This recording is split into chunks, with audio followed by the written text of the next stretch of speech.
Kukatpally MLA Madhavaram కృష్ణారావును పోలీసులు house arrest చేశారు. RTC bus ఛార్జీల పెంపును వ్యతిరేకిస్తూ బీఆర్ఎస్ పార్టీ చేపట్టిన చలో బస్ భవన్ కార్యక్రమం నేపథ్యంలో ఈ చర్య చేపట్టారు. ఎమ్మెల్యే కృష్ణారావు తన నియోజకవర్గం నుంచి కార్యక్రమంలో పాల్గొనవచ్చనే సందేహంతో పోలీసులు ముందస్తు జాగ్రత్తగా చర్యలు ఆయన ఇంటి వద్ద భద్రత ఏర్పాట్లు చేసి బయటకు రానివ్వకుండా అరెస్ట్ చేశారు. ఈ సందర్భంగా స్పందించిన ఆయన ప్రజా సమస్యలపై స్వరం వినిపించాలన్న ప్రభుత్వానికి భయం ఎందుకు అంటూ ప్రశ్నించారు. నిరసనలను అణచివేయాలనే ఉద్దేశంతో పోలీసులు ఈ రీతిలో వ్యవహరిస్తుండడం దురదృష్టకరమని, ఇది ప్రజాస్వామ్య విలువలకు భంగం కలిగించే చర్య అని ఆయన మండిపడ్డారు. బీఆర్ఎస్ పార్టీ నేతలు ఆర్టీసీ ఛార్జీల పెంపును వ్యతిరేకిస్తూ రాష్ట్ర వ్యాప్తంగా నిరసనలు నిర్వహిస్తున్నారు. ఇవాళ టీఆర్ఎస్ పార్టీ బీఆర్ఎస్ పార్టీ నుంచి కేసీఆర్ గారి నాయకత్వంలో ప్రజలకు జరిగినటువంటి అన్యాయాన్ని బస్సు ఛార్జీలు పెంచారని చెప్పి దాని మీద మెమొండం ఇద్దామని అన్నటువంటి ఆలోచనతో హైదరాబాద్ ఎమ్మెల్యేలు అందరం కూడా అనుకుని బస్ బాడీకి వెళ్ళి లెటర్ ఇద్దామంటే మార్నింగ్ వచ్చి హౌస్ అరెస్ట్ చేయడం అనేది ఒక బాధాకర విషయం. కాంగ్రెస్ గవర్నమెంట్ ఇచ్చిన తర్వాత హౌస్ అరెస్ట్ ఎక్కువైపోయాయి. 2 సంవత్సరాలు అయింది కాంగ్రెస్ గవర్నమెంట్ వచ్చి, ఒక్క పైసా పనిచేయట్లేదు. కానీ ప్రజల గురించి గుర్తు విప్పుదామంటే గొంతు నొక్కడం. ఫ్రీ బస్ అనేటటువంటిది నిజంగా అది మంచి ఉద్దేశమే, కాదనట్లేదు. కానీ భార్య దగ్గరనేమో ఫ్రీ ఇచ్చి భర్త దగ్గర ట్రిపుల్ డబ్బులు వసూలు చేస్తే ఆ డబ్బుతో ఆడపడుచుడు అయితే కదా. ఇంత అన్యాయమైనటువంటి రాష్ట్రం ఎక్కడనుందా?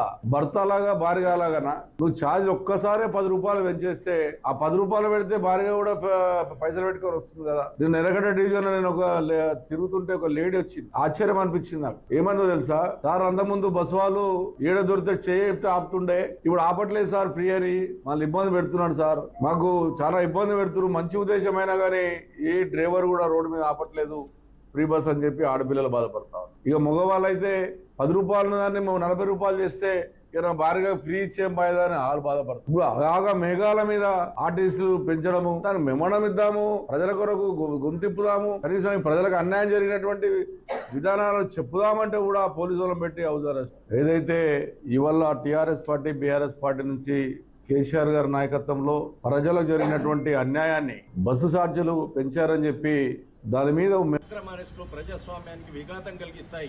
ఇది మంచి చర్య కాదు. ప్రభుత్వం పునరాలోచించుకోవాలి.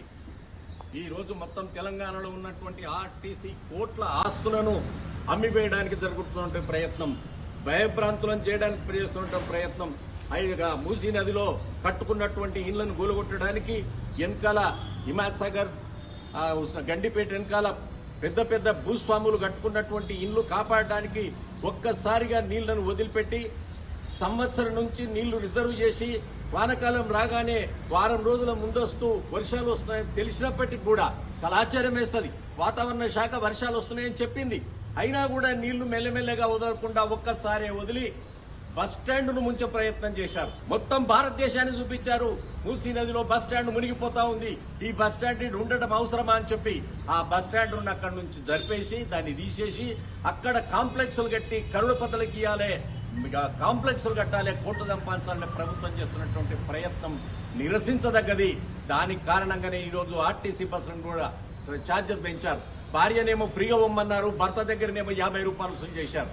అంటే భార్య పైసలు కూడా భర్త దగ్గరనే వసూలు చేస్తున్నారు. మీరు ఆ మహిళలను ఫ్రీగా పంపినట్టు ఎట్ల లెక్క? చాలా అన్యాయం జరుగుతూ ఉంది. ఇది ఒక పెద్ద ప్రాజెక్టు. ఈ ప్రాజెక్టులో కోట్ల రూపాయలు కొల్లగొట్టడానికి ప్రభుత్వం చేస్తున్న ప్రయత్నాన్ని మేము నిరసిస్తా ఉన్నాం. ఈ అక్రమ అరెస్టును ఖచ్చితంగా నిరసిస్తున్నాం. భవిష్యత్తులో ఇది మంచిది కాదు. ప్రజాస్వామ్యంగా మేము ప్రజల సమస్యలు చెప్పాల్సిన అవసరం ఉంది, చెప్తా. అక్రమ అరెస్టులు ప్రజాస్వామ్యానికి విఘాతం కలిగిస్తాయి.